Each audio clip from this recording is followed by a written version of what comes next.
আলাইকুম deer juniors, আজকের ক্লাসে আপনাদের স্বাগতম।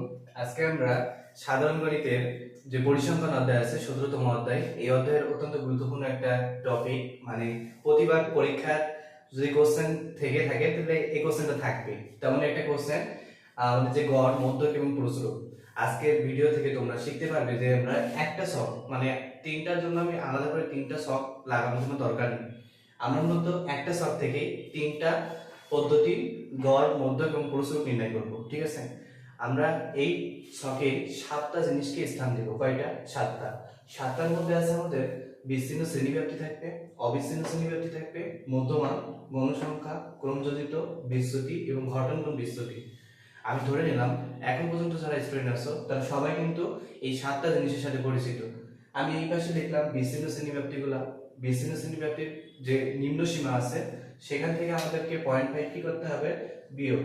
এবং এ পাশে যে উচ্চ সীমা আছে তার সাথে আমাকে কি করতে হবে? 0.5 যোগ করলে এটা আমরা অবিচ্ছিন্নতে কনভার্ট করতে পারবো। ঠিক আছে, পরের স্টেপে মধ্যমান। মধ্যমান কিন্তু আমরা সবাই জানি যে দুইটা জিনিসের যোগ করে, যদি উচ্চ সীমা আর নিম্ন সীমাকে যোগ করে যদি দুইটা ভাগ করি তাহলে আমরা পেয়ে যাবো কি?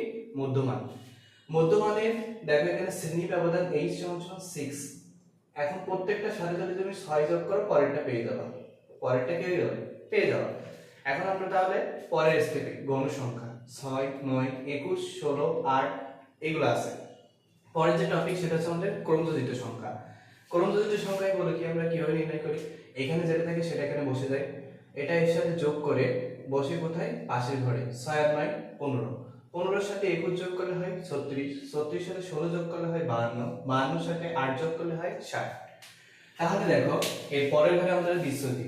বিচ্যুতি আমরা কোন ঘরকে সিলেক্ট করি? বিচ্যুতি বলতে যেখানে সর্বোচ্চ মান থাকে। দেখো গণসংখ্যা এই ঘরে সর্বোচ্চ আছে, এখন ওই ঘরটাকে আমরা কি বলি? শূন্য। শূন্য সিলেক্ট করি। উপরের দিকে যা যায় -1 2 3 এবং নিচের দিকে যা থাকে তাদেরকে আমরা +1 2 3 গণনা করি। অনুরূপভাবে এখন আমি এখানে কি লিখছি? ঘটন আর বিচ্যুতির সমষ্টি। ঘটন সংখ্যাকে আমরা বা গণসংখ্যাকে আমরা fi দিয়ে প্রকাশ করি এবং বিচ্যুতিকে আমরা ui দিয়ে প্রকাশ করি। ঘটন গুণ বিচ্যুতি মানে হচ্ছে fi ui। তাহলে 6 2 12, 9 একে 9, 21 2 এর সাথে গুণ করলে 0।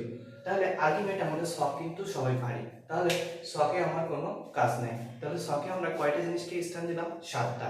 এখন আসো সাতটা জিনিসকে স্থান দেওয়ার পরে আমরা তিনটা জিনিস নির্ণয় করব, গড়, মধ্যক, প্রসরক। আমরা কিন্তু সবাই এই সূত্রের সাথে পরিচিত।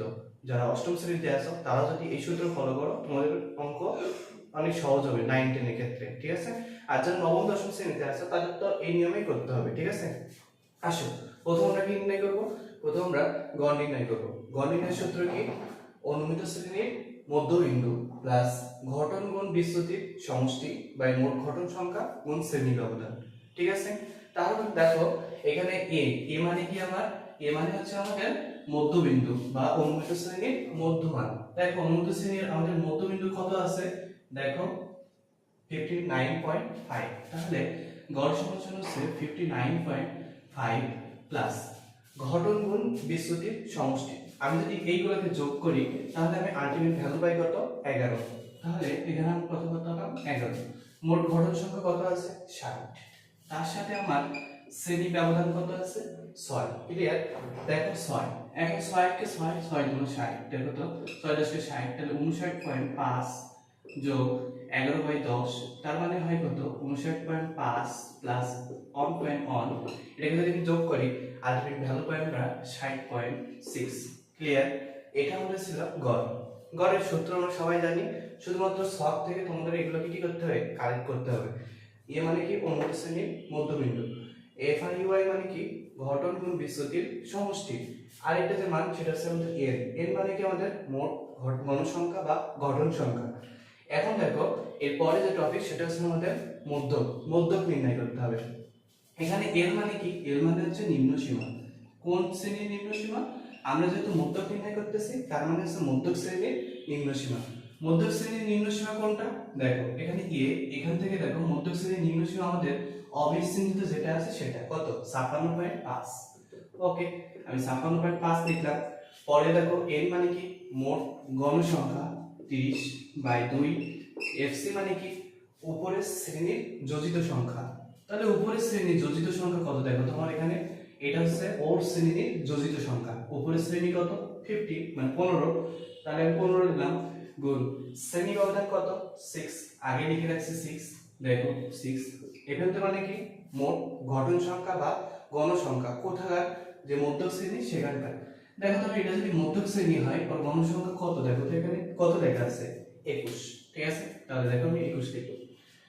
এটা যদি আমি ক্যালকুলেট করি 56.5 প্লাস এখানে হচ্ছে কি কাটাকাটি করলে এটা হচ্ছে 60, ঠিক আছে বলেছে। দেখো 15 30, তাহলে 30 থেকে 15 বিয়োগ করলে কত হয় 15, তাহলে দেখো 15 গুণ 6/21, এখানে আসে আমার 56.5 প্লাস প্লাস 90/21।